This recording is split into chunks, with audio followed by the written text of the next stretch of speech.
Olá, boa tarde a todos. Estão me ouvindo? Ok? Bom, eu havia preparado o PowerPoint e esqueci o meu pendrive em casa. Geralmente eu preparo porque eu sou muito digressivo, mas ainda bem que eu tinha aqui o rascunho do texto e eu vou mais ou menos me ater a ele, né? Senão eu vou viajar bastante, ainda mais nesse tema tão complexo que será tentar juntar a ciência política, a análise do fenômeno político como algo complexo, né? Quer dizer, de certo modo eu vou caminhar nessa direção. Mas eu gostaria de iniciar agradecendo, antes de mais nada, ao Zé Vicente, mais uma vez pelo gentil convite, parabenizar pelo sucesso do evento, né? Pensar que estamos em janeiro, nesse calor de Porto Alegre, com tantas pessoas na plateia assistindo esse evento, é um sucesso que deve ser destacado. Cumprimentar o reitor, o Rui Opperman, prazer em revê-lo, né? Aos meus colegas docentes, a Márcia, do Instituto de Física, que eu já aprendi algumas coisas aqui. Vou terminar minha apresentação insistindo que a ciência política está numa encruzilhada, que nós poderíamos pegar o conceito do Thomas Kuhn de paradigma, que eu diria que demanda uma certa mudança de paradigma e talvez uma aproximação da teoria da evolução e de conceber a política como um sistema complexo, mas nós ainda não sabemos como fazer isso, né? E provavelmente teremos que nos apoiar no conhecimento dos colegas da física e da biologia. Também cumprimentar meu colega Francisco, né, daqui da História, e cumprimentar a todos, né? Então o desafio, como tema, na verdade, né, o proposto, que seria bem amplo, né, como é que é, complexidade científica e política, eu fiz uma consulta ao Zé Vicente, Zé, o que você quer que eu fale? Porque ele pediu que eu fizesse algo concentrado na discussão de um fenômeno que, de fato, é muito importante para todos, para todas as áreas, e que tem dado, nos últimos anos, bastante destaque para os cientistas políticos que têm sido chamados a tentar dar uma conexão de sentido em relação ao que está acontecendo, não só no Brasil, mas no mundo, do ponto de vista da política. E aí esse conceito central, que voltou à preocupação dos analistas de ciência política, já foi uma preocupação muito grande até os anos 70, 80 do século passado, mas voltou como algo extremamente relevante ao conceito que tenta descrever um fenômeno que parecia ter ficado deixado para trás nas novas democracias que surgiram a partir dos anos de 1970, na chamada terceira onda democrática, que é o fenômeno do autoritarismo. Então, a minha ideia aqui é discutir um pouco esse conceito para colocar algumas provocações para vocês que eu venho colocando para os meus colegas da área de ciência política nos últimos tempos, né? Então, eu vou tentar aqui não estourar o tempo, tá, Zé, como eu sempre faço. Eu tenho dois objetivos centrais aqui. Quer dizer, o primeiro é argumentar com vocês que o autoritarismo, não só enquanto conceito, mas enquanto fenômeno, e essas duas coisas são indissociáveis no nosso tipo de investigação, né? O autoritarismo, ele reacende, ou pelo menos ele desafia a ciência política a repensar conceitos e fenômenos centrais como democracia, liberalismo e o próprio conceito de autoritarismo. Conceitos que pareciam consolidados e que os novos acontecimentos mundiais e brasileiros nos leva a ter que repensá-los, pelo menos na minha avaliação. O segundo ponto é de que esse desafio de repensar esses conceitos é um desafio conceitual, mas não esgota as tarefas que a ciência política tem que enfrentar, em alguma medida, penso eu, a própria sociologia política também. Porque não se trata só de um desafio conceitual. Eu acho que não estamos no momento em que apenas uma reformulação dos conceitos nos ajudará a entender o fenômeno político atual no mundo. Nós precisamos, na minha avaliação, de que a disciplina de ciência política se abra a uma mudança da sua perspectiva cosmológica a respeito do que é o fenômeno da política. Estou sugerindo aqui que estamos diante da necessidade, talvez, de uma mudança de paradigma. A ciência política, nos últimos 50 anos, ela abraçou como empréstimo o paradigma da economia. Nós temos uma abordagem muito centrada na perspectiva econômica, da economia neoclássica, da premissa das premissas da teoria da escolha, do comportamento racional, instrumental, o que nos dá uma concepção sobre o fenômeno político que eu diria que é uma concepção da política como um fenômeno mecânico. E acho que chegamos, numa certa altura, que os dados da realidade nos desafiam a repensar a política como um fenômeno orgânico. E aí é aí que eu acho que isso pode nos aproximar de uma perspectiva evolucionária, para não usar o termo evolucionista, que ficou muito desgastado na nossa área, né? E também talvez de compreender a política como um sistema complexo adaptativo. Então, para perseguir isso, vou tentar fazer um panorama aqui inicialmente do desafio que nos é colocado. Quer dizer, eu acho que esses desafios surgem a partir do impacto que as crises, que a crise econômica e depois a crise social colocada a partir de 2008 trouxe para a área de ciências humanas.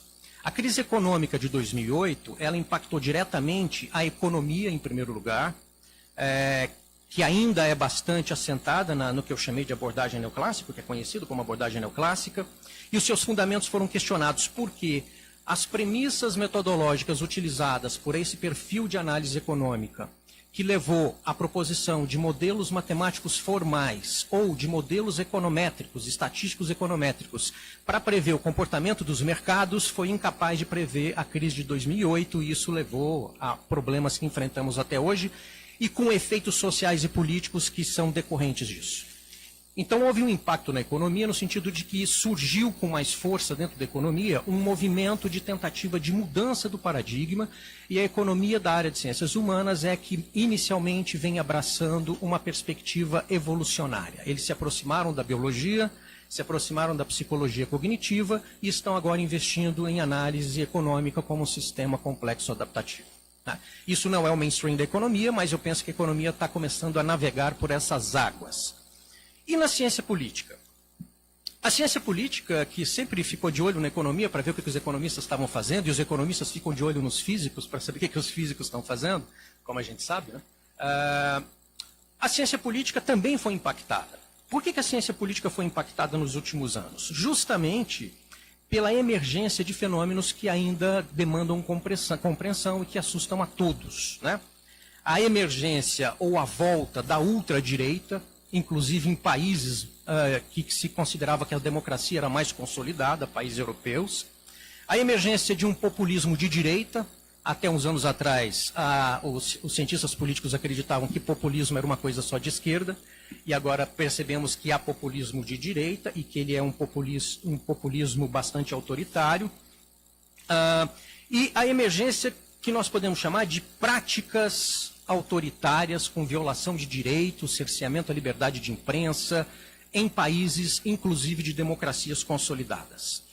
Outra coisa que nos desafia, no caso especialmente da América Latina, é a quantidade enorme de interrupção de mandatos presidenciais que aconteceram desde os anos de 1990 até agora. Foram mais de 20 interrupções de mandato de presidentes. Desse total, a maioria foi em decorrência de processo de impeachment ou por renúncia do presidente que tentava fugir de processos de impeachment. Então, nós temos aqui algo que é um instrumento que foi pensado para ser usado de maneira muito pontual, porque ele causa vários problemas no sistema político, estou falando do impeachment, e ele, na verdade, vem sendo usado de maneira recorrente. Não como se pensou originalmente, como uma forma de punição de presidentes que abusam do poder e cometem algum tipo de crime de responsabilidade. Mas eu posso dizer que, praticamente na totalidade dos casos, o impeachment foi utilizado como uma espécie de voto de desconfiança, moção de desconfiança do parlamento, para tirar um presidente indesejado, o que não tem nada a ver com o desenho presidencialista, o desenho institucional do presidencialismo. Portanto, acho que isso nos coloca um grande desafio para a disciplina, né? Que é de pensar justamente como é que nós evoluímos na democracia até chegarmos na situação em que nós estamos.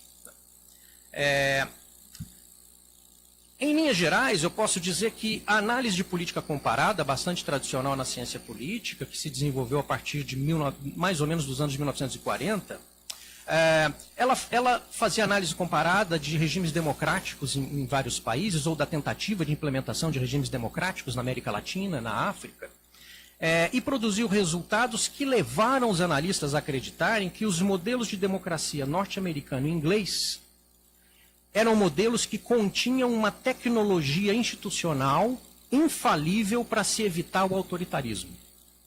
e, portanto, elas poderiam ou deveriam ser exportadas. Se nós implementarmos esses modelos, escolha um, inglês ou norte-americano, o país que adotar esse modelo, ele estará imune a retrocessos autoritários, desde que esse modelo seja instalado de maneira plena e esteja consolidado.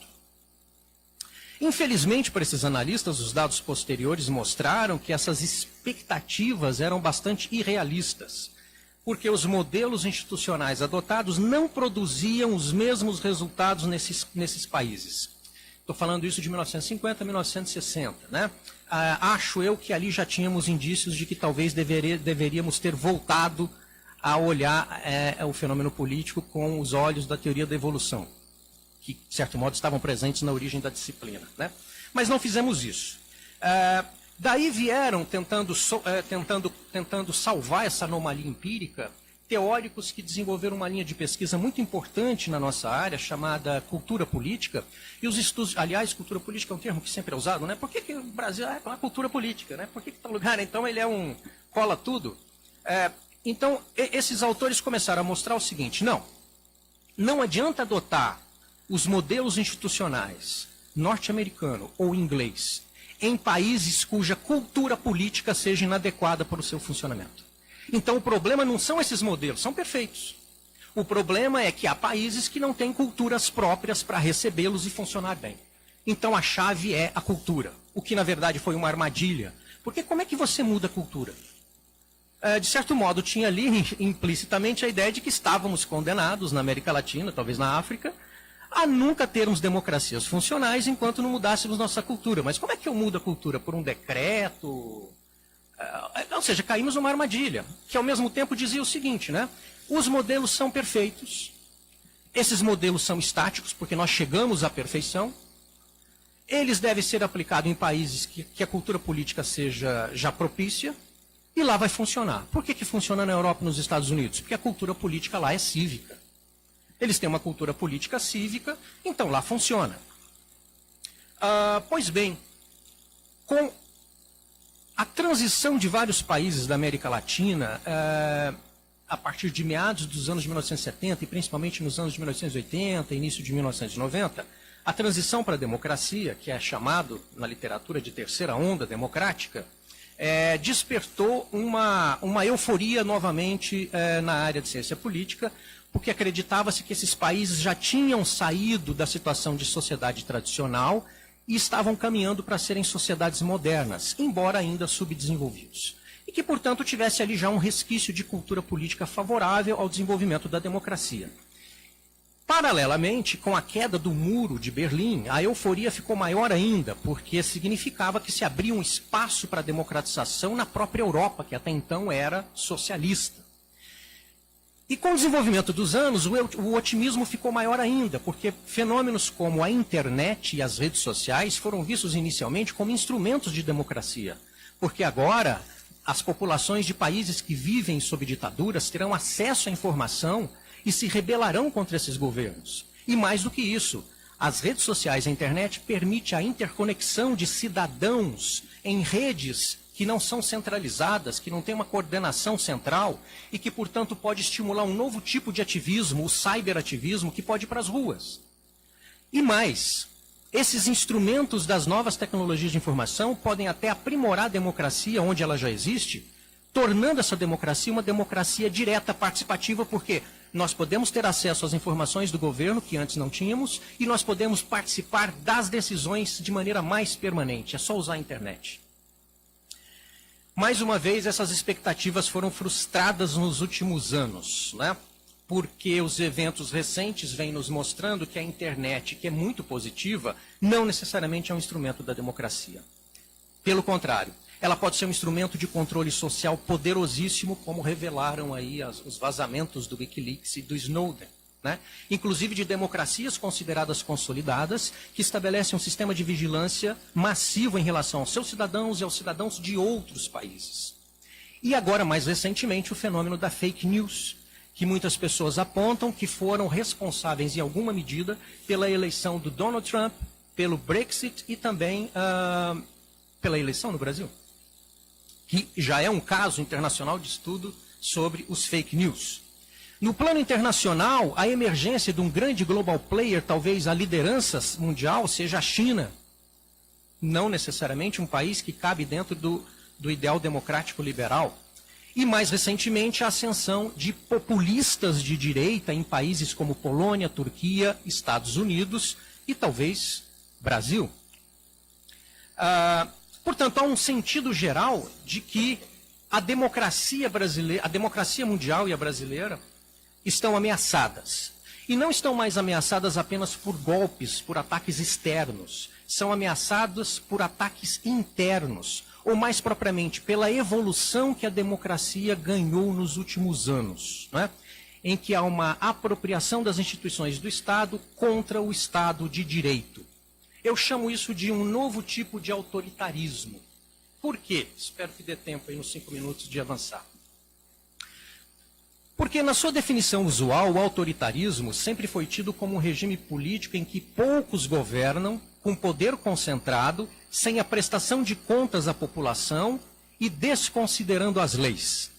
Portanto, a população obedece cegamente ao governo e não consegue removê-lo do poder, especialmente pela via eleitoral. O autoritarismo recente, entretanto, desafia essa definição e mostra seus equívocos. Confunde-se assim autoritarismo com ditadura, que é uma confusão que fazia sentido até pouco tempo, mas eu acho que nós precisamos distinguir. Podemos dizer que toda ditadura é autoritária, mas nem todo autoritarismo é ditatorial. E é isso que começa a espantar. Um ditador exerce o mando de maneira unilateral e não busca apoio popular, pois exercita sua autoridade sem limites com base na força e na repressão. Pode haver, portanto, um governo que exercita sua autoridade com limites largos ou sem limites, mas com base no apoio popular consciente. Pode haver uma maioria que deseja encontrar um líder que receba a delegação de sua autoridade para exercê-la sem muitos limites. Ou seja, o autoritarismo tem que ser visto como exercício da autoridade com limites largos ou mesmo sem limites. Então, o governo autoritário, ele é inquestionável, não porque ele se impõe a todos pela força, mas porque ele parece representar a vontade da maioria. Portanto, essa autoridade pode ser popularmente concedida pela maioria. Ou essa maioria pode ser convencida de que é necessário, conforme as circunstâncias, reduzir os limites, aumentar os limites da autoridade. Como, por exemplo, quando o governo argumenta que é necessário, em nome da segurança, cercear direitos. Algo que aconteceu nos Estados Unidos na guerra ao terror.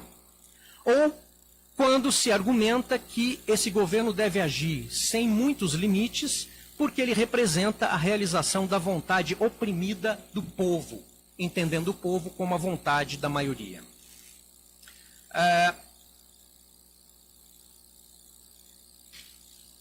Isso quer dizer, portanto, é a minha provocação que eu venho fazendo, que pode haver autoritarismo em democracia.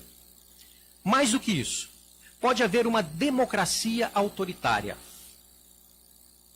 As eleições são realizadas de maneira regular e livre, as instituições representativas continuam funcionando, inclusive a justiça, a imprensa não é fechada, embora possa ser contestada e intimidada, o governo age de acordo com as leis que aprova e as aprova de acordo com a Constituição, e ainda assim, esse governo eleito, democrático, pode violar direitos e oprimir as minorias.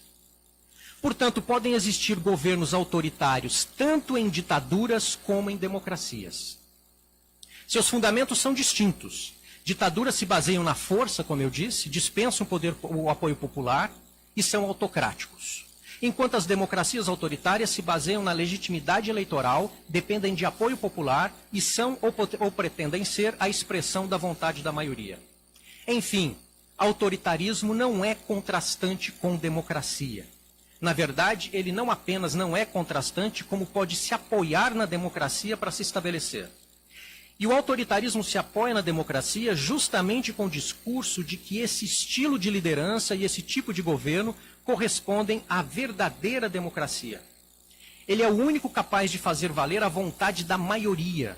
Nesse caso, temos que estar atentos para o fato de que o autoritarismo não é o exercício do poder que reprime a todos, mas que reprime a alguns, geralmente as minorias, para realizar os interesses da maioria ou da suposta maioria. Então, o que eu estou falando aqui é algo que aparentemente é contraintuitivo, ou seja, os direitos são violados em ditaduras e em democracias autoritárias. Há democracias autoritárias e democracias não autoritárias. As não autoritárias seriam o que chamamos de Estado democrático de direito. Então, há duas coisas implícitas aqui, e com isso eu vou caminhando para o encerramento. Primeiro, que o novo autoritarismo é novo porque agora não se trata apenas do autoritarismo ditatorial, mas de democracias autoritárias ou que estão se tornando autoritárias. É isso que deixa muitos atordoados, ao mesmo tempo em que percebemos o aumento do autoritarismo nos Estados Unidos e no Brasil, por exemplo, não podemos dizer que as instituições representativas deixaram de operar, que a Constituição foi abolida, que o Judiciário não assegura a Constituição, que a imprensa foi fechada, os partidos banidos e assim por diante. Não podemos dizer que não podemos dizer que não estamos vivendo uma democracia, mas não sabemos tampouco que democracia é essa. Preferimos dizer que são democracias de baixa qualidade, o que para mim é dizer pouco. E, portanto, estou sugerindo que essa confusão praticamente epistêmica deve ser resolvida por uma revisão conceitual. Tratam-se de democracias que não se tornaram ou que estão se tornando autoritárias. São democracias autoritárias. E para encerrar, portanto, por que essas democracias são autoritárias? Porque, na verdade, o modelo democrático que temos hoje faz parte de uma evolução dos desenhos constitucionais em que houve uma junção de duas coisas não necessariamente articuláveis, mas que foram articuladas, que é a democracia enquanto fonte da soberania do poder, ou seja, a vontade popular é a fonte da soberania de quem governa, chamemos democracia de um regime que se baseia nisso, e por outro lado, da defesa da imposição dos direitos individuais como uma contribuição do pensamento liberal que veio no sentido de tentar colocar limites ao possível poder ilimitado da vontade majoritária que poderia ser exercida em governos democráticos. Então a democracia ela pode ser autoritária quando os limites ao exercício do poder, mesmo da vontade majoritária, que correspondem aos direitos liberais, são eliminados. Tá? Até há pouco tempo, nós sabíamos que sem a democracia o liberalismo era inviável. E agora nós temos que tentar descobrir se é verdade, eu penso que seja, que sem o liberalismo a democracia pode ser autoritária. E acho que a investigação por esse caminho demanda que nós repensemos todo o nosso arsenal conceitual sobre democracia, autoritarismo e assim por diante. E não só, voltando a enfatizar, repensemos esses conceitos dentro dos paradigmas que já temos, mas repensá-los de uma maneira inovadora depende que adotemos uma outra perspectiva e eu penso que um caminho possível ainda a ser explorado é a aproximação com uma abordagem evolucionária e tentarmos entender como a democracia, enquanto um sistema complexo adaptativo, evoluiu e o autoritarismo também evoluiu. Fico por aqui.